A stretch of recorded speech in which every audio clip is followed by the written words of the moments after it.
Nah, Ya. itulah segmen wawancara pada kali ini kami bawakan berkenaan dengan fenomena gerhana matahari separa dan juga persediaan ru'yah anak bulan Syawal 1444 Hijrah. Pada kali ini kita kupas dengan lebih lanjut bersama dengan narasumber yang telah kami bawakan secara langsung ke studio pada kali ini, Yang Mulia Tuan Haji Khairul Abidin bin Haji Sulaiman, merupakan juru ukur di Jabatan Ukur. Assalamualaikum Tuan. Waalaikumsalam warahmatullahi wabarakatuh. Apa kabarnya pada kali ini? Alhamdulillah sihat. Kita Ya, bertemu sudah masa sebelum Ramadan hari itu. Kini jodoh kita untuk bertemu kembali Ya, sebelum Syawal pula ya. Ya, kita berdua juga bertugas ya. Nadira, sama ya. juga.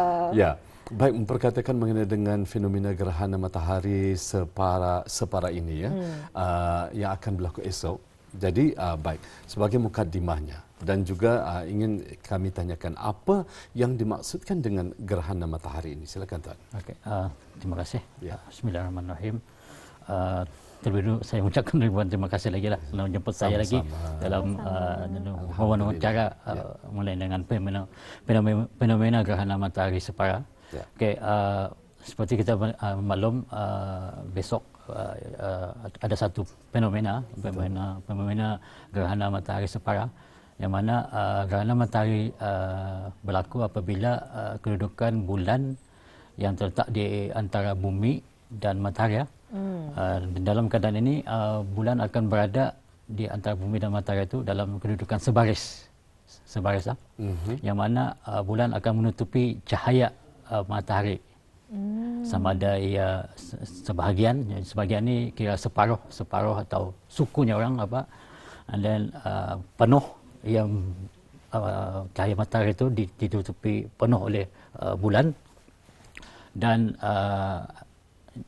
annulus yang jenis bentuk cincin, yang mana kalau yang annulus ni apabila bulan itu berada hampir kepada bumi, bagi yang penuh, yang jauh daripada bumi, ia annulus. That's why ada bentuk cincin bila ia apa tu. Dan seperti yang menunjukkan gerhana matahari terbagi pada 3, gerhana matahari separa, penuh dan annulus.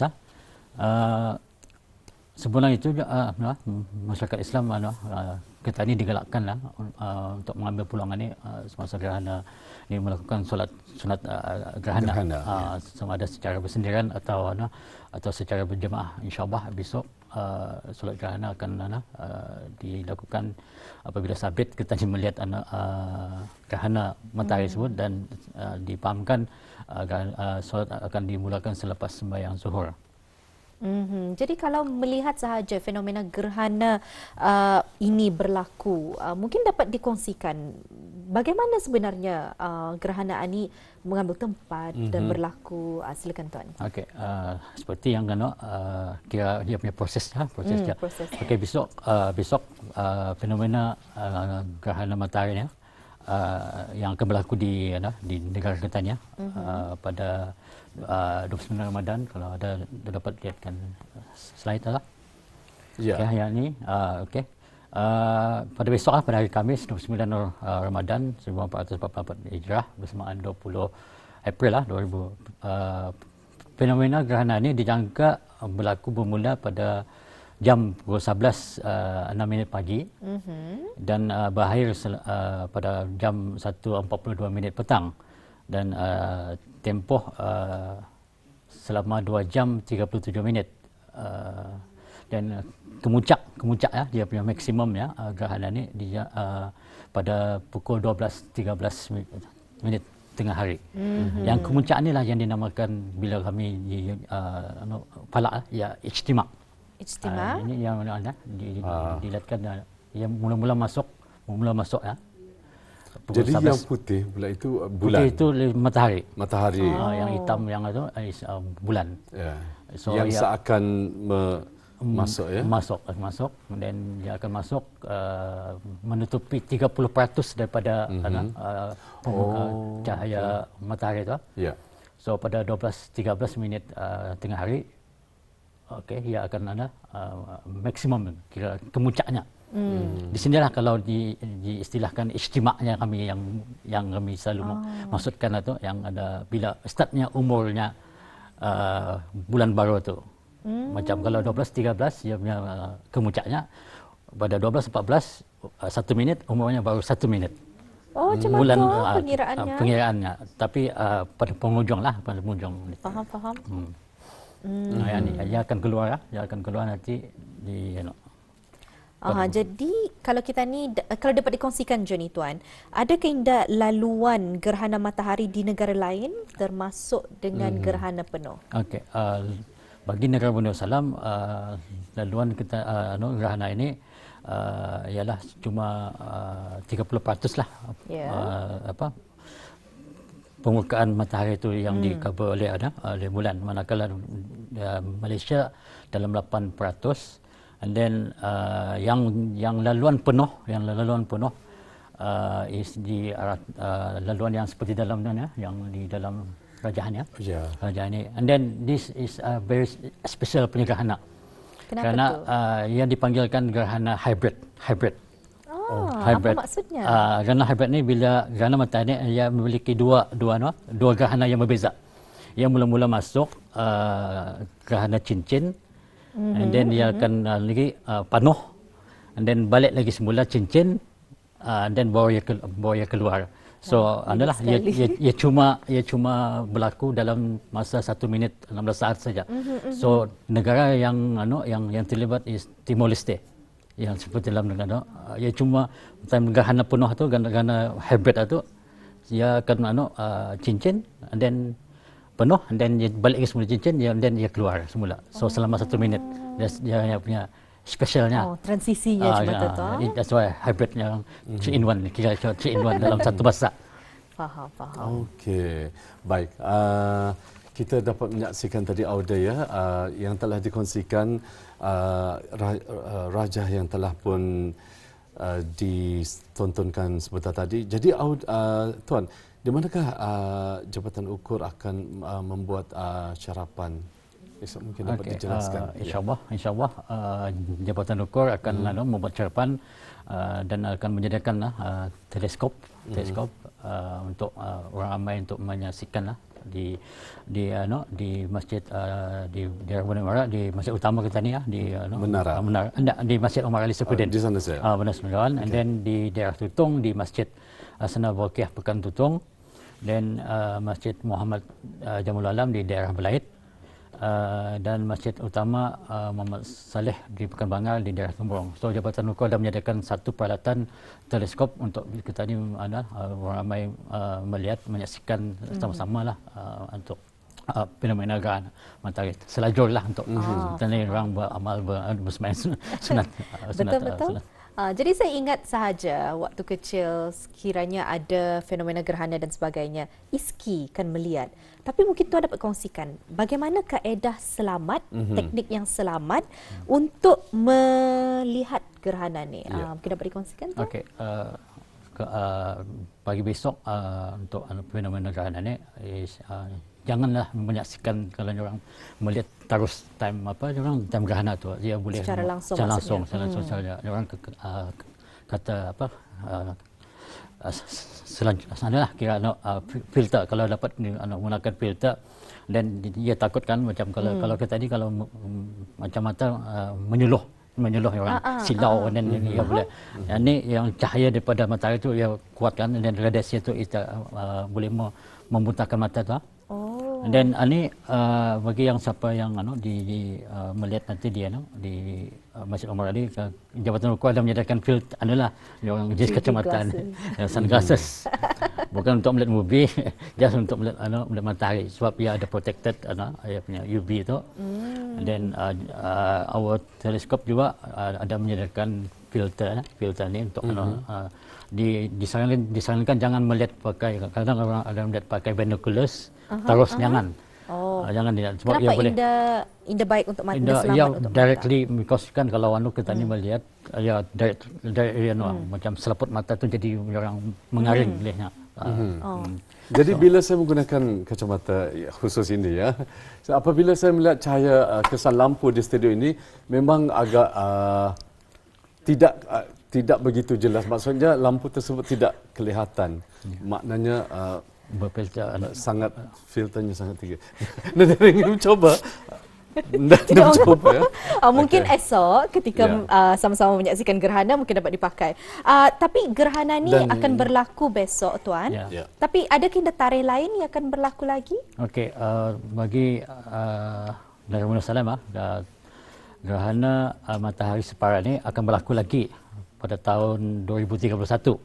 Oh, lama lagi. Itu gerhana matahari separa tu, separa. And then pada tahun 2037 dan juga 2038 Lagi. And then kalau di Nabi Muhammad SAW, gerhana penuh, yang orang jadi penuh yang sama besok ni pada tahun 2042. Sempat kenda. Saya mengira adakah umur saya masih panjang untuk sampai ke mudah-mudahan tahun ya. 2042 insya-Allah. Ya. Baik. Dan baik, sekarang kita beralih pula untuk hilal ya. Saya mulakanlah Nadia sendiri. Esok sahaja kita akan bersama menyaksikan melihat anak bulan. Apa tu persediaan ru'yah anak bulan Syawal bagi 1444 Hijrah ni. Jadi bagaimana ni? Apa sebenarnya persiapan Jabatan Ukur di dalam menentukan hilal Syawal bagi tahun 1444 Hijrah ini? Silakan Tan. Okey, terima kasih. Seperti biasalah, seperti biasa bagi bulan-bulan ibadat ini, even bulan-bulan lain pun Jabatan Ukur memang ada menyediakan adalah data-data untuk bila melihat anak bulan untuk dibagikan pada ketua pendaftar untuk bila tarikh melihat anak bulan. Ya. Dan seperti yang maklum, besok kita ni akan melihat di kelima tempat lokasi tempat yang telah pun ditetapkan ditetapkan di Menara DST di Bukit Agong dan Taman Rekreasi Tanjung Batu, dan insya-Allah di Menara DST akan dijemput oleh Yang Berhormat Menteri Pembangunan dan seterusnya tetapnya untuk untuk sama-sama juga menyaksikan insya-Allah. Baik, untuk berikutnya Tuan, kita ingin mengetahui pula bagaimana proses kiraan ataupun kedudukan hilal Syawal 1444 Hijriah pada petang esok ya, dan peluang untuk menyaksikannya mungkin dapat nanti kita ni kongsikan juga bersama dengan penonton di rumah ya. Baik. Okey, mengenai dengan mana proses untuk Jabatan Ukur telah menyediakan ia punya data-datanya. Ya. Okey, seperti yang dipaparkan dalam skrin ini ada grafik menunjukkan kedudukan hilal Syawal pada tahun pada besok petang, yang mana tarikh meriah hilal pada besok petang. Istimaknya berlaku pada 12.13 minit tengah hari yang saya maksudkan yang gerhana tu istimak tadi.